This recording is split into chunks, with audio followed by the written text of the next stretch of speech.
Hello and welcome to CET 4884, Security Methods and Practice. The purpose of this course is to provide the students with an overview of the field of information security and assurance. Students will be exposed to the spectrum of security activities, methods, methodologies, and procedures. Coverage will include inspection and protection of information assets, detection of and reaction to threats to information assets, and examination of pre- and post-incident procedures. In addition to, we are going to look at technical and managerial responses and an overview of the information security planning and staffing functions. My name is Professor Yusuf and I will be your instructor for this course. Please feel free to contact me via email, face-to-face, through virtual office hours using Skype, or through phone. Please take the time to view, read, and understand all of the provided material. 99% of your questions are addressed in the syllabus and the posted material. My office hours are posted under the Announcements tab through the online learning system and in the syllabus. A screenshot has been taken and posted in this slide to show you how it shows. For easy access to the course material, I created a link within the welcome announcement. Click here to start, which will take you to the course material under modules. The textbook used for this course is Principles of Information Security by Whitman and Mattern. It can be found through the bookstore, Daytona State College bookstore, or online. It doesn't matter if it's used or new, you will be fine if you buy a used one. You can also use additional references or supplemental material that can be found online or through the Daytona State College library to assist you in understanding the course material. The course is online, so all course material will be available for you through the online learning system. Your homepage will display the different courses where you can click or select your course of interest to access course information. I suggest that you navigate through the different tabs to get yourself familiar with the course organization. In addition, I would suggest that you log in at least once every 24 hours to stay current with course requirements and changes. For easy access, all course material, including assignments, discussions, quizzes, presentations, lectures, and supplemental material, have been posted under the course content tab through different modules. So although you can navigate, but it's easier if I put it for you under one place. So everything, all activities, is under the course content, except the announcement. The announcement is under the main page. So you can look at the announcement under the main page, but all course content is under modules. The modules will be released on a weekly basis as the semester progresses. You need to access your online courses daily to check for the latest updates and due dates.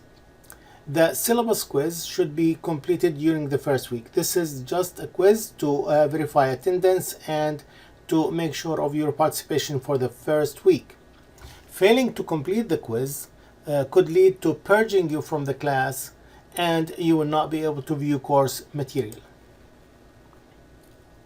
All students are required to complete a weekly discussion, which should be due by Sunday of each week. Make every attempt to post your initial response by the middle of the module week and respond to at least one of your peers by the end of that week. The first week will not include a discussion since it's just the course information, and as I said, the syllabus quiz will work as the participation and attendance for that week. So the discussion postings will begin from week 2. The weekly discussion is to answer the questions posted and reply to at least one of your classmates' posts before the end of the submission period, so you can interact with your classmates. The questions should be answered after reviewing the course material, and it's Use the format, the template that was given in the announcement and in the discussion. So use the question, and under each question you put your answer. Copy the questions and then put your answer under that. As stated before, it is required to complete this weekly discussion. Actually, that will be conditional, so you will not be able to view the next module until you complete this activity. Use the provided channels to communicate with the instructor. You can email, call, Skype, or come in person during office hours. The more communication you have with the instructor, the better understanding of the course material. Email messages should have the subject as the name of the course and the problem you have. Use professional language and professional words when writing your email. Virtual office hours are posted online. You can use Skype to communicate with me during those hours.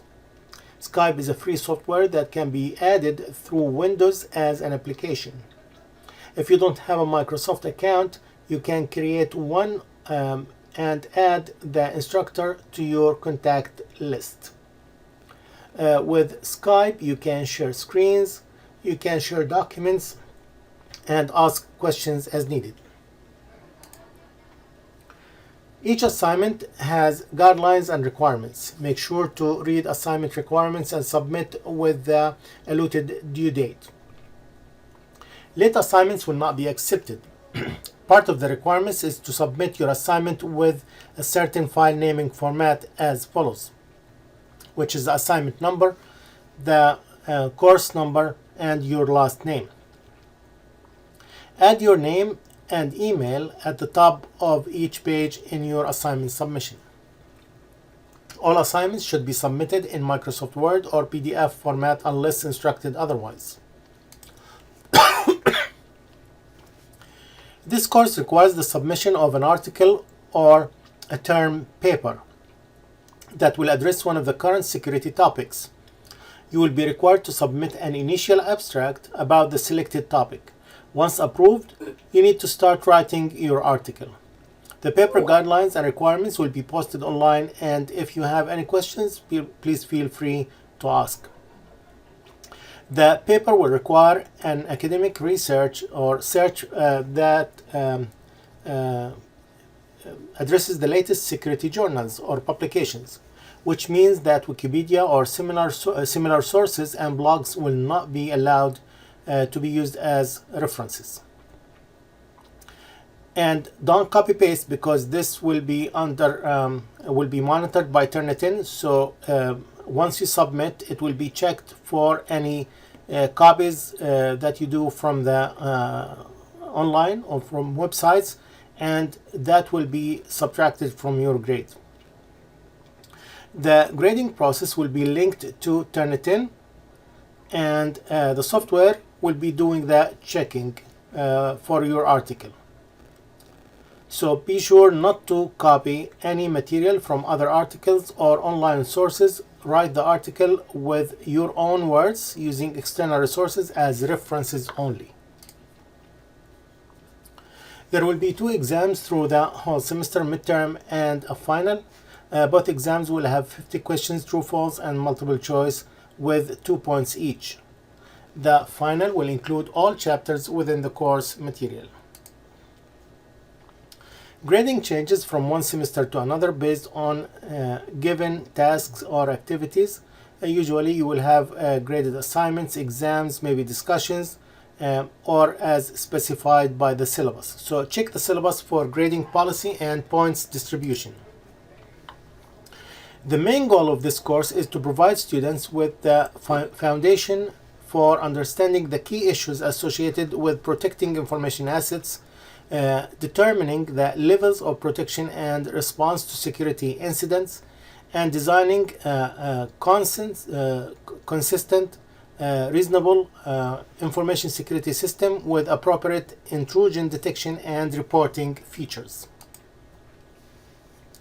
The course objective is to explain the fundamental concepts of information security including the principles, definitions, and architectures. You should be able to explain also the need to integrate information security with the business architecture. You will be able to describe and evaluate methodologies and any tools or technologies used to identify risk, vulnerabilities, and threats in organizations, processes, and how to mitigate their impact.